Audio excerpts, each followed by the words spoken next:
નીલકંઠ વર્ણી એટલે કે ભગવાન સ્વામિનારાયણ જ્યારે વન વિચરણ કરતા હતા ત્યારે તેમની સાથે રાખેલ શાલિગ્રામનો બટવો તથા સતશાસ્ત્રનો ગુટકો આજે ક્યાં અને કઈ હાલતમાં?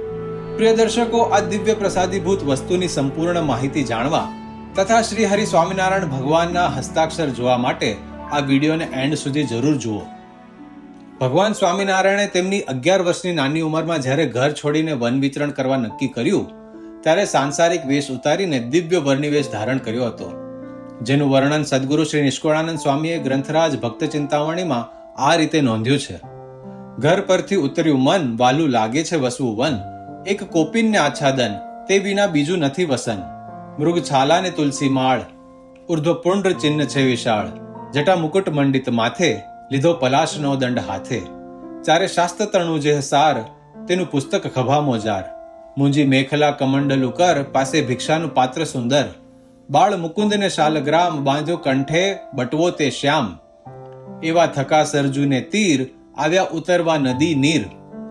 વિક્રમ સંવત 1847 અષાઢ સુદ દસમીને વહેલી સવારે 4 વાગે નીલકંઠ પ્રભુ ઘર છોડીને સરજુને પાર ઉતરવા કોઈ નાવિકની રાહ જોઈ રહ્યા હતા. ત્યારે પ્રભુની જ પ્રેરણાથી એક દુષ્ટે આવીને પ્રભુને જળમાં ધક્કો મારી દીધો. તેને મોહ પમાડવા પ્રભુજીએ સામાન્ય મનુષ્યની જેમ જ ડૂબવાનું ચરિત્ર કર્યું. આ વખતે નીલકંઠ વર્ણી પાસે રહેલ બધી જ વસ્તુઓ સરજુના સ્પીડમાં વહેતા પ્રવાહમાં તણાઈ ગયું, પરંતુ પૂજા પુસ્તક પાછળ રહ્યું, બીજું સર્વે તણાઈ ગયું. ભક્ત ચિંતામણી પ્રકરણ 26. આ પ્રમાણે ચાલુ થઈ વનની યાત્રા. ત્યાર પછી એકાદ વર્ષે હિમાલયની યાત્રા કરતા કરતા નીલકંઠ પ્રભુ નેપાળ દેશમાં પધાર્યા. ત્યારે ઘોર જંગલમાં એક સુંદર નદીની પાસે મોટું વડનું ઝાડ હતું.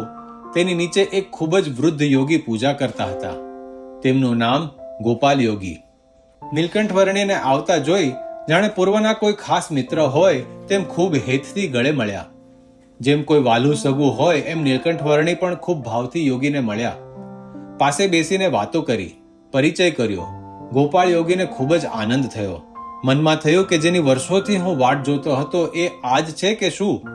પછી ગોપાલ યોગીએ પ્રભુને પ્રાર્થના કરી કે આપ હવે અહીં જ રોકાઈ જાઓ. ત્યારે નીલકંઠ પ્રભુએ તેમને કહ્યું કે હું અહીંયા જ રહીશ. આપ અષ્ટાંગ યોગમાં પારંગત છો તો મને આપનો શિષ્ય બનાવીને અષ્ટાંગ યોગ શીખવાડો.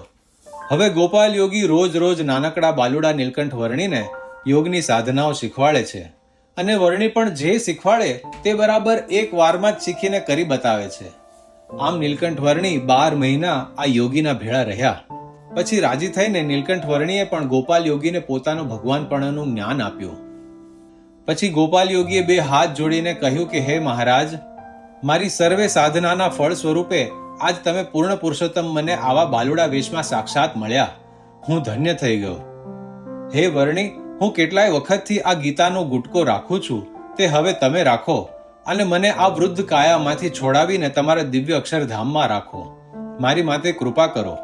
વૃદ્ધ યોગીની એ પ્રાર્થના સાંભળીને નીલકંઠ વર્ણીએ તેમને પોતાના સર્વોપરીપણાનું યથાર્થ જ્ઞાન આપ્યું અને પછી પોતાના દિવ્ય અક્ષરધામમાં સેવામાં કાયમ રાખ્યા. અને એ ગોપાલ યોગીની અંતિમ ક્રિયા પણ પ્રભુએ પોતે કરી. પંચરત્નનો ગુટકો જેહ હતો ગોપાલ યોગીનો તેહ. દેહ તજતા પ્રભુને તે દીધો, હેત જાણીને હરિએ તે લીધો. અંતે તે ગુટકો મુનિનાથે સોંપ્યો મુક્તાનંદજીને હાથે. વળી તે સ્વામીએ પણ નેટ રઘુવીરજીને કર્યો ભેટ. કહે વર્ણી સુર્ણો નરરાજ, તે છે વડતાલમાં હજી આજ. લખ્યો છે તેમાં ગીતાનો સાર, નિજે અક્ષરે જગત આધાર. આ જે ગુટકો છે તેમાં એક પેજ ઉપર ભગવાન સ્વામિનારાયણે પોતાના હાથે ગીતાનો સાર લખ્યો છે. ઓનલી એક પેજ ઉપર. પ્રિય દર્શકો, આ શ્રીજી મહારાજના હસ્તાક્ષર છે. ખૂબ ભાવથી દર્શન કરીએ. આજે આ ગોપાલ યોગીનો આપેલો ગુટકો વડતાલ અક્ષર ભુવનના બીજા માળે આવી રીતે વિરાજમાન છે. આપ વડતાલ જ્યારે જાઓ ત્યારે અચૂક આ દિવ્ય મહાપ્રસાદીના દર્શન કરજો. પ્રિય દર્શકો, આ તો વાત થઈ પુસ્તકની. એક ચોખવટ કરી દઉં કે ભગવાન બાળ ઘનશ્યામે અયોધ્યામાં જે પોતે સતશાસ્ત્રનો સાર કાઢીને પુસ્તક વન વિચરણ વખતે સાથે લીધું હતું તે આ ગુટકો નથી. આ ગુટકો ગોપાલ યોગીનો આપેલો છે. પરંતુ તમે કહેશો તો એ અયોધ્યાથી સાથે લીધેલો હતો તે ગુટકો ક્યાં? તો એની હજી કોઈને જાણ નથી.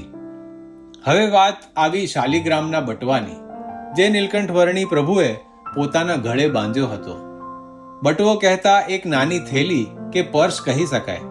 આ બટવો કે જેમાં મહારાજે પોતાને પૂજવાના શાલિગ્રામ તથા પૂજા સામગ્રી રાખી હતી, તે આજ ગઢડા મંદિરની પાછળ છે તેમાં બિરાજમાન છે અને તે આ રીતે દર્શન આપે છે.